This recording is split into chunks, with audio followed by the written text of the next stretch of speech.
आइए। अरे जरा संभाल के, ये जो है ना थोड़ा सा बस ये दिक्कत है यहाँ पे, बाकी हमारी लॉज में कोई दिक्कत नहीं है। जो भी आदमी यहाँ आता है वो यहीं रुकता है आके, क्योंकि ये एकदम गंगा घाट के किनारे है हमारी लॉज, और बाकी किसी भी होटल या दूसरे लॉज से बहुत बढ़िया है एकदम। अरे दरवाजा कैसे खुला हुआ है? आइए सर, आइए। देखिए कितना साफ सुंदर रूम है, और यहाँ पे पास में ही गंगा किनारा भी है, और यहाँ से जब आप बाहर जाएंगे तो सारी चीजें आराम से मिल जाती हैं आसानी से। चलो चलो चलो, लेट्स गो।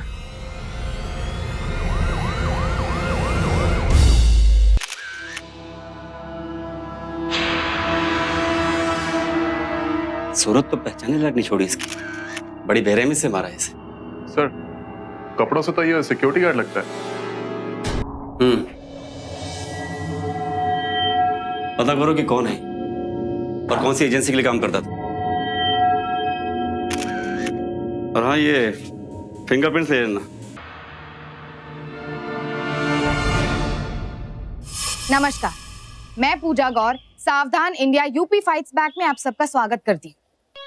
कोई भी क्राइम जब प्लान्ड होता है तो उसे अंजाम देने वाला अपराधी बहुत ही शातिर तरीके से साजिश रचता है।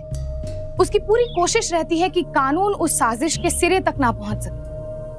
एक ऐसी ही कोशिश, एक ऐसी ही साजिश उत्तर प्रदेश की औद्योगिक नगरी कानपुर में रची गई। अपराधी ने अपना काम कर दिया था। कानपुर से करीब 20 किलोमीटर दूर एक कॉटेज के भीतर एक लाश पाई गई। इस ब्रूटल मर्डर को अंजाम देने वाले कातिल ने शव का चेहरा पूरी तरह से बिगाड़ दिया था ताकि उसकी शिनाख्त ना हो सके। अब सवाल ये था, किसने उसे मारा था और क्यों?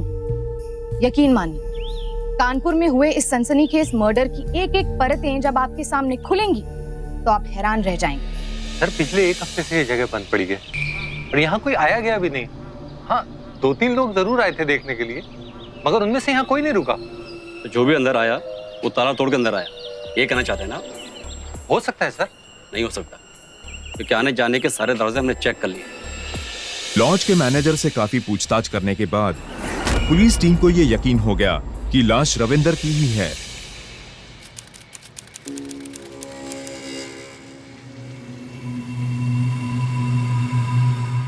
क्योंकि मैनेजर के कहे अनुसार रविंदर की गर्दन पर वही सन का टैटू था जो लाश के गर्दन पर पाया गया है।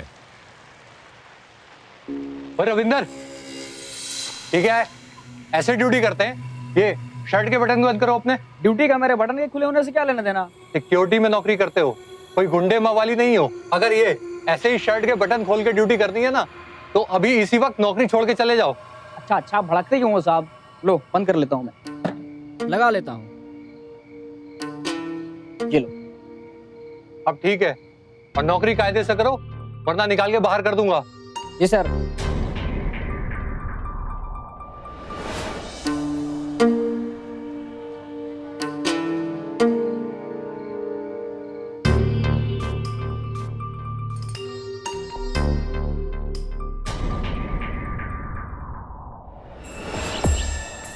सर, हम चौहान, सिक्योरिटी ऑफिसर, यहाँ हमारी एजेंसी की सिक्योरिटी काम करती है सर। आइए। सर ये रविंदर ही है। आप इतना यकीन से कैसे कह सकते हैं? शक्ल तो इसकी पहचान में नहीं आ रही है। सर हमारे यहाँ हर सिक्योरिटी वाले की वर्दी पर एक नंबर होता है। सर रविंदर का नंबर था 112। सर ये देखिए 112। और सर ये टैटू, सर ये रविंदर ही है। हाँ, किसी से कोई दुश्मनी वगैरह थी इसकी? सर इसके बारे में ज़्यादा कुछ तो नहीं जानते। सर अभी 1 महीने पहले ही जॉब पे आया था, तो सर कल ही इसने फ़ोन करके कहा था कि ये 2-3 दिन ड्यूटी पे नहीं आएगा। ठीक है, इसका पूरा एड्रेस और अगर इसकी कोई जान पहचान वाला है तो उसका कॉन्टैक्ट सब चाहिए। और हाँ, नौकरी पर रखने से पहले आपने इसकी पूरी जानकारी ली थी? जी सर, ऑफिस के रजिस्टर में सब कुछ है सर। ठीक है।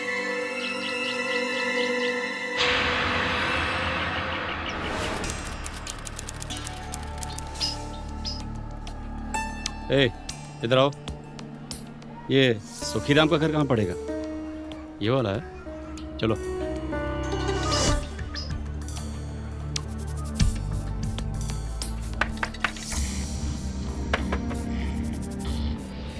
अरे साहब आप लोग? रविंदर।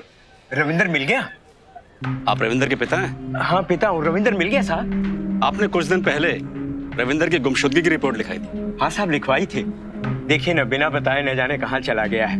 अपने बाप का भी ख्याल नहीं किया उसने। न जाने कहाँ होगा मेरा बेटा। चलिए हमारे साथ। लेकिन कहाँ? आप चलिए, हम बताते हैं। लेकिन सर कहाँ? बात क्या है सर? रविंदर मिल गया क्या? आइए आइए आइए आइए, आप बताते। एक मिनट। पर कहाँ लिए जा रहे हैं आप मुझे? अभी साहब बताइए तो सही, कुछ कहाँ लेके जा रहे हैं?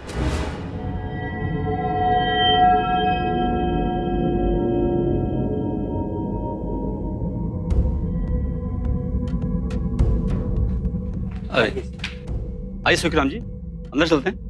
सर मैंने पहले भी बताया ना आपसे, मैं वहाँ क्यों जाऊँ सर? मैंने कहा ना मैं अच्छी तरह से जानता हूँ। मेरा बेटा जो है वो बाहर गया हो, वो यहाँ कैसे हो सकता है? देखिए सुखीराम जी, हम भी यही कह रहे हैं। अब एक बार शिनाख्त करने में क्या जाता है? देखिए साहब, ये मुर्दा घर में जाना मुझे बिल्कुल अच्छा नहीं लगता है। चलिए एक बार चलते हैं ना, देख लीजिए। आइए। अरे चलिए तो सही, आइए। आप तो समझाइए इनको। हाँ हाँ, आइए आइए आइए, अंदर चलते हैं। आइए आइए, चलिए।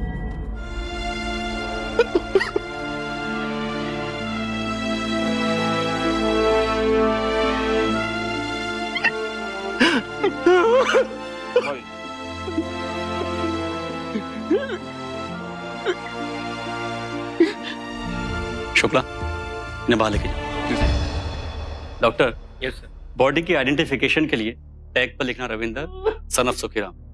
ओके। और हाँ शुक्ला, बॉडी से फिंगरप्रिंट्स ले लो। जी सर। हवलदार, गाड़ी निकलो आप। हमें मर्डर की जगह पे जाना है और वहां कुछ पूछताछ करनी है।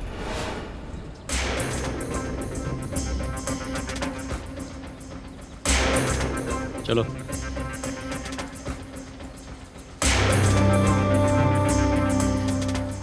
क्यों, पानी बनाता है या यहाँ वहाँ नजर भी रखता है? अरे साहब, काम से फुर्सत नहीं मिलती तो मैं इधर उधर कहाँ देखूंगा। अच्छा बेटा, पुलिस वाले को बेवकूफ़ बना रहा है। अबे साले, अगर पुलिस वाले को बनाएगा ना तो जिंदगी भर पान बनाने लायक नहीं रहेगा, समझा ना? चल अब फटाफट बता, देखो इसे देखा है कहीं? साहब, धंधे की कसम, मैं झूठ नहीं बोलूंगा। उस रात पास वाले मोड़ से चिल्लाने की आवाज आई। मैंने वहां जाकर देखा तो कुछ बदमाश इसे मार रहे थे साहब। भैया भैया मुझे बचा लो, और नहीं देंगे मुझे मार डालेंगे। भैया मैं इस लफड़े में नहीं पढ़ना चाहता भैया। अरे भाई ना तू भैया, मैं लफड़े में नहीं पढ़ना चाहता। अरे भाग भैया, अच्छा, और तो भाग गया वहां से? हैं? बचाया क्यों नहीं उसे? मैं डर गया था क्योंकि वो बदमाश टाइप के थे और इसीलिए मैं वहां से भाग गया। चल ठीक है, हुलिया बता उनका। वो 3 लोग थे, उसमें एक लंबा सा था। पुलिस की शुरुआती तफ्तीश के दौरान ये केस धीरे धीरे आकार ले रहा था। इस हत्या से जुड़ी परतें आहिस्ता आहिस्ता खुल रही थी। रविंद्र के पिता के खुलासे के मुताबिक 3 लोग रविंद्र की जान के बड़े दुश्मन बने बैठे थे। रविंद्र एक रेप केस का भी आरोपी था, लेकिन उसका जुर्म अभी तक साबित नहीं हुआ था। उसके बावजूद पीड़ित महिला के तीनों भाई उसे मुजरिम मानकर खुद ही सजा देने पर उतारू थे। आखिर रविंद्र और रेप की इस उलझी हुई गुत्थी के पीछे का सच क्या था?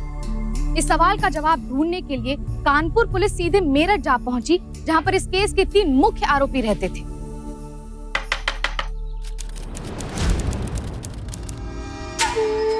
क्या नाम है तेरा? क्या हुआ? अबे नाम बोलना। रंजीत। अबे पुलिस है, दिखता नहीं क्या? आजकल खाकी वर्दी पहन के बहरूपे भी अपने आप को पुलिस वाला कहते हैं। ज्यादा बोल मत। हाँ, चुपचाप थाने छोड़ देना। क्यों? अबे चल। कहाँ ले जा रहे हो मेरे भाइयों को? खाकी वर्दी क्या पहन ली है, जिसको मर्जी उठा लोगे? एक कंटाप मारूंगी ना तो सारी पुलिसगिरी यहीं निकल जाएगी। संभालो संभालो, और तला चलो घर, चलो। और कोई घर के अंदर घुसा ना तो एक एक के आँख कान निकालूंगी मैं। कोई भी घर में घुसा तो सबको मारूंगा पकड़ करके।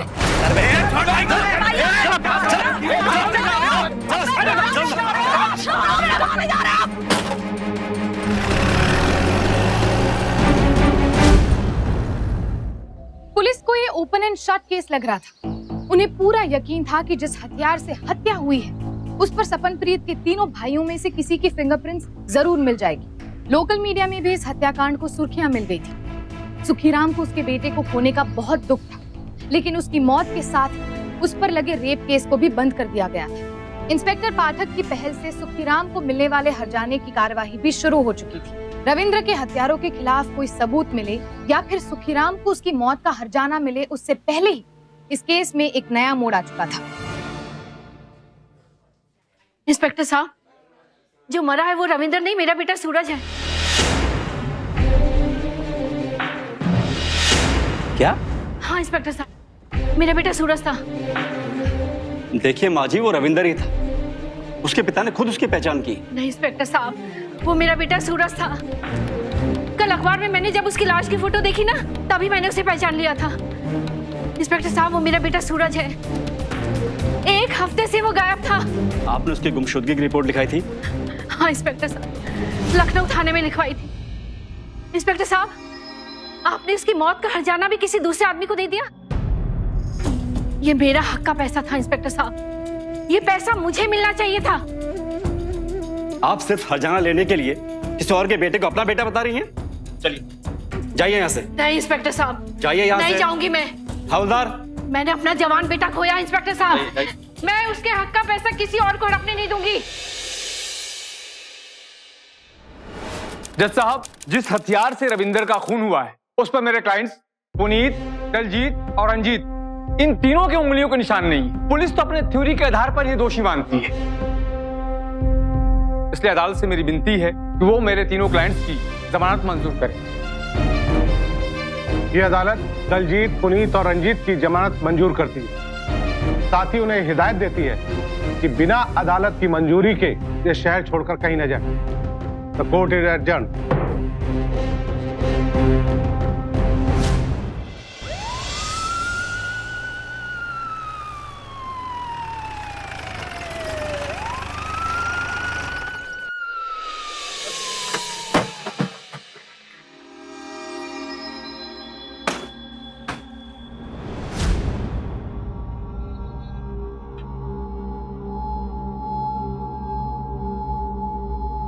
हवलदार, बाहर जो औरत बैठी उसको अंदर लेके आओ। Okay sir. सुनिए, आपको बड़े साहब ने अंदर बुलाया। साहब, जिस रात मेरे बेटे का मर्डर हुआ था, उसके 1 दिन पहले ही वो गायब हुआ था। उसके गले में सूरज का चित्र बना था साहब। इंस्पेक्टर साहब, ये मेरा बेटा सूरज ही है साहब। आपका बेटा इस रविंदर को जानता था क्या? हाँ साहब, पिछले साल मारपीट के इल्जाम में लखनऊ जेल में बंद था, तब मिला था उसे ये रविंदर।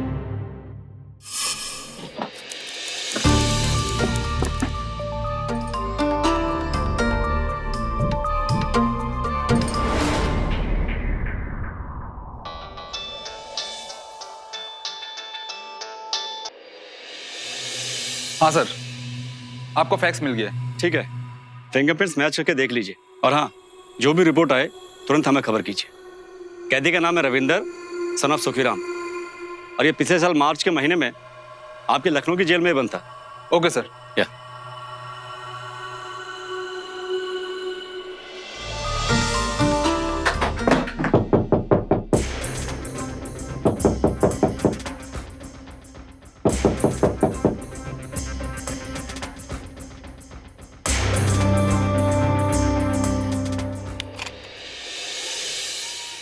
अरे सर, आप लोग आइए सर, आइए आइए आइए आइए, बैठिए।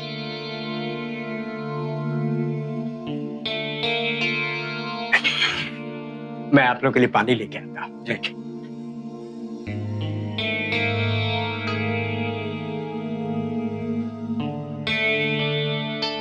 ये सर, पीछे।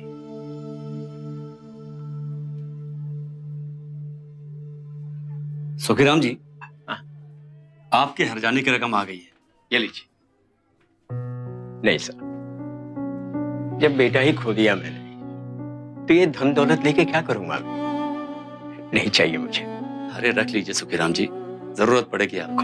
बेटा तो अब रहा नहीं, और फिर इस बुढ़ापे में कहां दर दर की ठोकरें खाते फिरेंगे, हैं? लीजिए, रख लीजिए। बहुत बहुत धन्यवाद आपका। अरे अरे बस बस बस बस सुखीराम जी, बस। आपने सामान बांध रखा है, कहीं जा रहे हैं क्या? हाँ साहब, सुना है वो तीनों जमानत पे जेल से बाहर आ गए। मुझे बहुत डर लग रहा है कहीं वो मुझे भी न मार डाले। देखिए आप चिंता मत करिए, हम आपको सुरक्षा देंगे, ठीक है? आपने इतना कर दिया साहब, यही बहुत है मेरे लिए। बहुत मेहरबानी। वैसे आप जा कहाँ रहे हैं? मैं लखनऊ जा रहा हूँ। अच्छा, लखनऊ? हाँ, जब रविंदर जेल में था तो मैं लखनऊ में ही रहता था।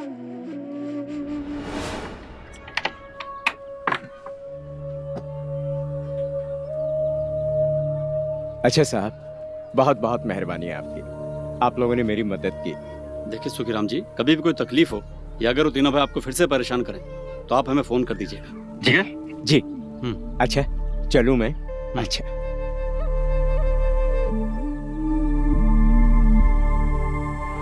सर, आपने जो फिंगरप्रिंट्स भेजे हैं हमारे यहाँ के कैदी रविंदर के फिंगरप्रिंट से बिल्कुल मैच नहीं करते। क्या तुम्हें पूरा यकीन है?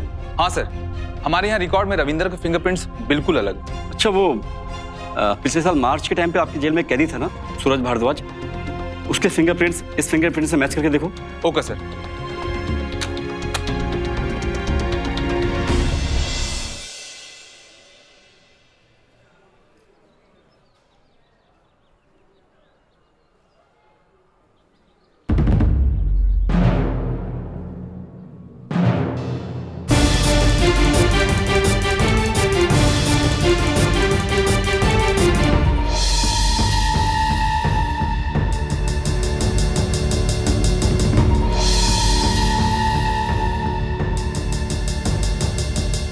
अबे, यहाँ ताला लगा हुआ है। भाई मुझे तो लगता है ये बुड्ढा किसी और से ताला लगवा के ना अंदर बैठा होगा। ताला तोड़, ताला तोड़, ताला तोड़। मार या। चल चल मार मार चल। कौन? चल चल चल चल चल। देख देख देख अंदर देख अंदर देख अंदर देख अंदर देख।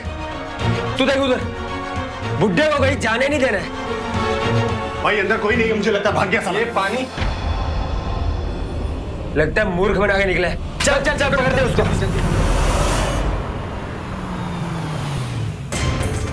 एक मिनट भाई, रोको रोको, आप लखनऊ की तरफ जा रहे हैं? हाँ चल रहे हैं। तो भैया हमको भी साथ ले लेना, जो बोलोगे वो दूंगा। बैठिए। अच्छा अच्छा, रोको रोको भैया रोको।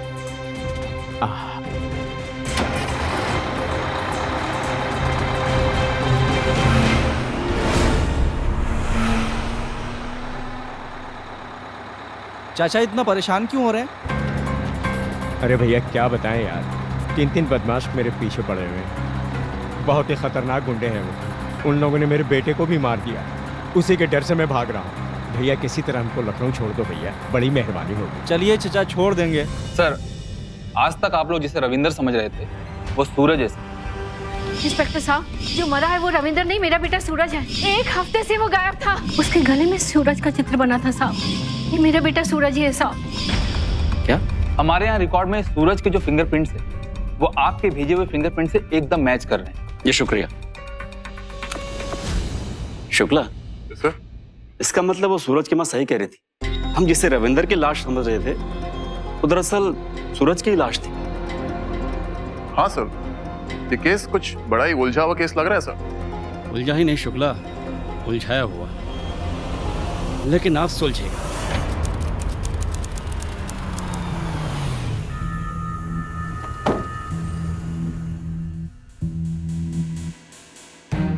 ले भैया राम दुलारे, बड़ी मेहरबानी तेरी, भला हो तेरा। ठीक है ठीक है। हाँ हाँ ठीक है चाचा।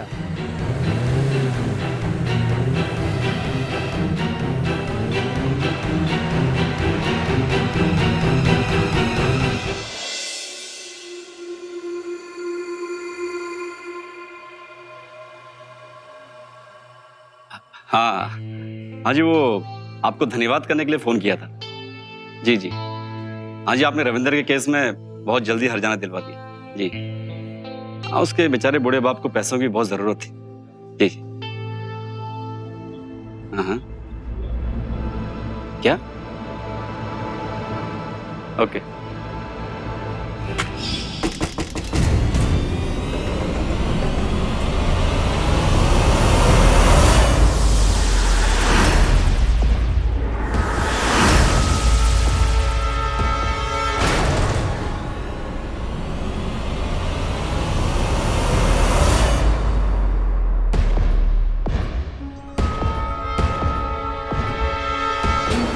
दरवाजा खोल गए। चल यहाँ से, बेवकूफ समझा पुलिस वाले को, हैं? चल चल। जी सर, तो दोनों को हिरासत में ले लिया है सर।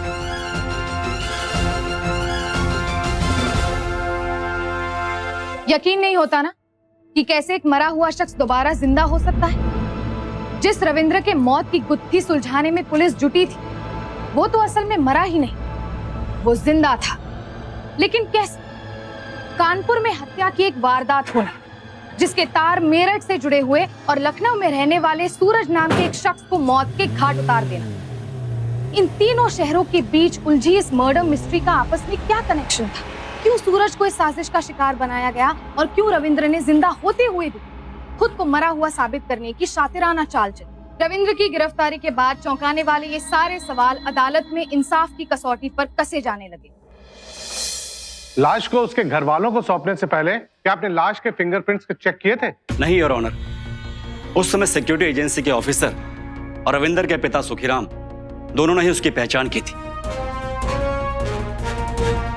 उस समय हम ये समझ ही नहीं पाए कि ये लाश रविंदर की नहीं बल्कि सूरज की थी, और ये सारा प्लान रविंदर का ही था। रविंदर पिछले 6 महीने से एक रेप के चार्ज में लखनऊ की जेल में बंद था, और वहीं उसकी दोस्ती सूरज के साथ हो गई थी।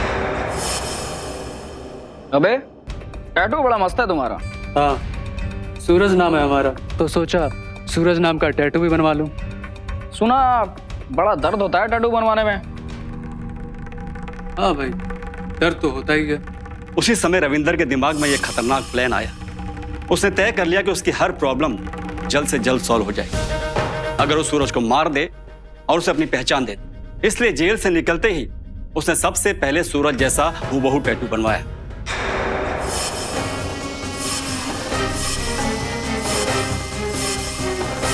बिल्कुल ऐसी ही बननी चाहिए, जरा भी इधर उधर नहीं। ठीक है? ठीक है।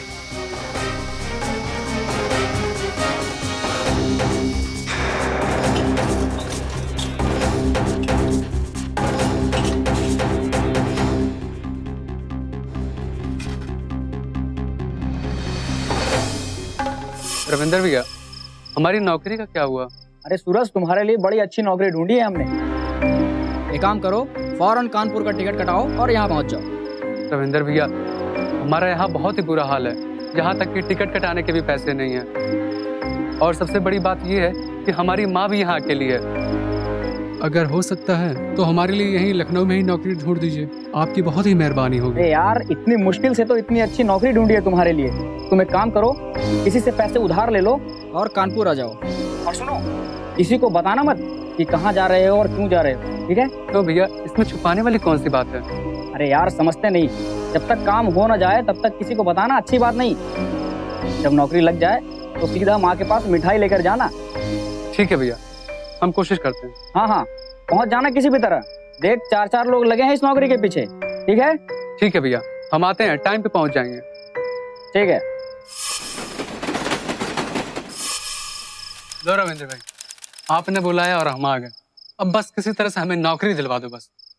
अरे नौकरी क्या, अब तो तुम्हारी जिंदगी बदलने वाली है मेरे दोस्त। अच्छा, चल।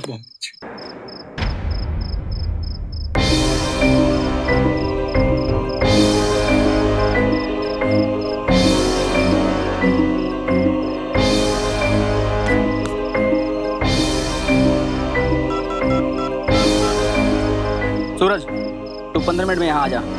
हाँ, यहीं कॉटेज में जहाँ मेरी ड्यूटी होती है, उसी के पास। और सुन, जरा भी लेट मत होना। अगर लेट हुआ तो तेरी नौकरी गई, समझा? जल्दी आ।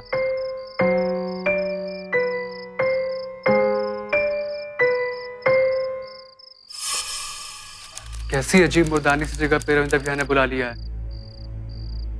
यहाँ पे तो दूर दूर तक कोई भी नहीं दिख रहा है। रविंदर भैया ने ऐसी भूतिया जगह बुला लिया है, नौकरी दिलाने के लिए बुलाए हैं या जान लेने के लिए?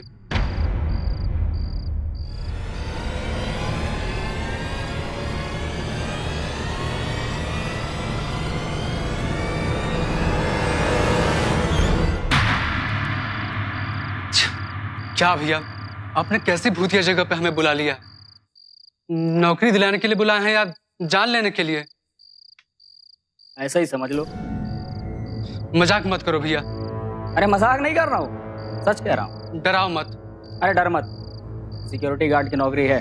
अरे सोच मत, चल ये लो अपने सिक्योरिटी गार्ड वाले कपड़े पहन लो, तुम्हारी नौकरी आज से पक्की हो गई। क्या बात है, कोई इंटरव्यू नहीं?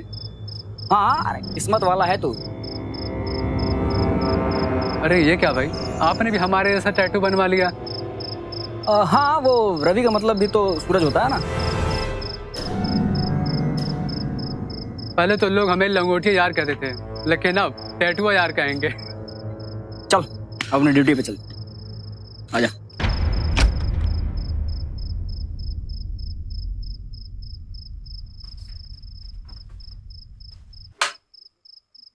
जा ड्रेस चेंज कर ले।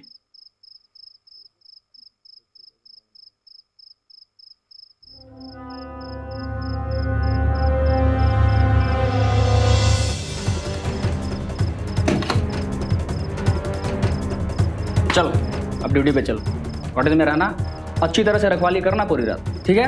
और सुन, सोना मत, ठीक है? ठीक है भाई, नहीं सोएंगे, आप निश्चिंत रहो, ठीक है? बिल्कुल, जा।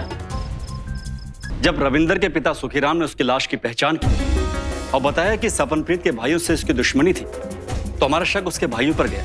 हमें लगा कि सपनप्रीत के भाइयों ने उसका कत्ल किया। और जब सुखीराम के हर जाने की रकम मिल गई और हमने धन्यवाद के लिए उस ऑफिस में फोन किया, तो सर वहां एक नई बात सामने आई।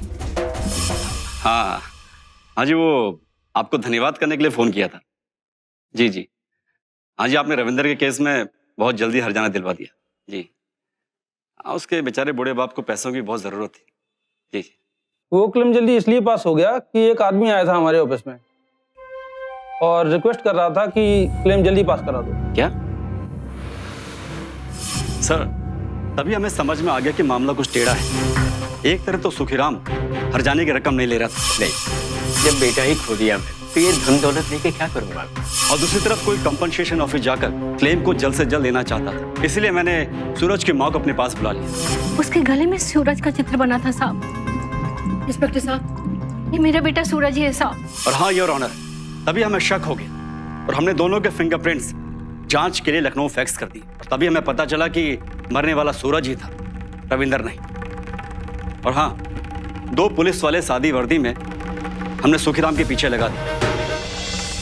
और जैसे ही सुखीराम कानपुर से लखनऊ पहुंचा, हमने रविंदर को भी दबोच लिया।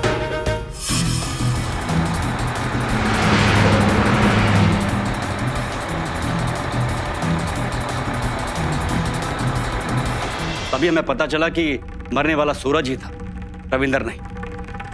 और हाँ, दो पुलिस वाले सादी वर्दी में हमने सुखीराम के पीछे लगा दी। और जैसे ही सुखीराम कानपुर से लखनऊ पहुंचा, हमने रविंदर को भी दबोच लिया।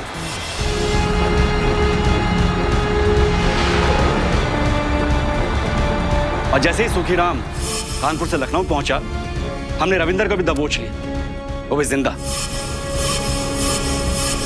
सारे सबूतों और गवाहों को सुनने के बाद यह साबित होता है कि थोड़े से पैसों के लिए रविंदर और सुखीराम ने मिलकर सूरज की हत्या की।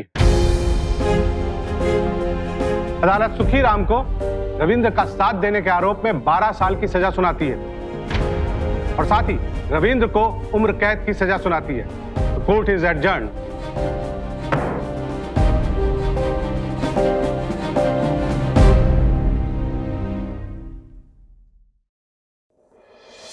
रविंद्र ने एक तीर से दो शिकार करने की कोशिश की, लेकिन उस तीर से वो खुद भी शिकार हो गया। खुद पर चल रहे रेप केस को बंद करवाने के लिए उसने एक दूसरे अपराध की साजिश रच ली, लेकिन अपराध के इस चक्रव्यूह में वो इस कदर फंसता चला गया कि अब उसकी सारी जिंदगी जेल में गुजरेगी। रविंद्र के पिता को इस साजिश में उसका साथ देने के लिए धारा 120B के तहत 12 साल की सजा सुनाई गई। इस केस में कानपुर पुलिस की गहरी तफ्तीश बेहद सराहनीय थी। यूपी के 3 अलग अलग शहरों की पुलिस का आपसी कोऑर्डिनेशन इस केस को क्रैक करने में बेहद कारगर साबित हुआ। अपराध के लिहाज से ये केस बिल्कुल सीधा नजर आ रहा था, लेकिन जैसे जैसे पुलिस ने अपनी तफ्तीश को आगे बढ़ाया, इस केस की परतें एक एक कर खुलने लगी। पुलिस की पैनी नजर और गहरी तफ्तीश की बदौलत गुनहगार आखिरकार उसके असल ठिकाने तक पहुंच ही गया। आज के लिए बस इतना ही। अब मुझे इजाजत दीजिए। कल फिर मिलेंगे जुर्म से जंग की ऐसी ही बेमिसाल कहानी के साथ। तब तक के लिए सावधान इंडिया, यूपी फाइट्स बैक। जुर्म से जंग जारी है, अब यूपी की बारी है।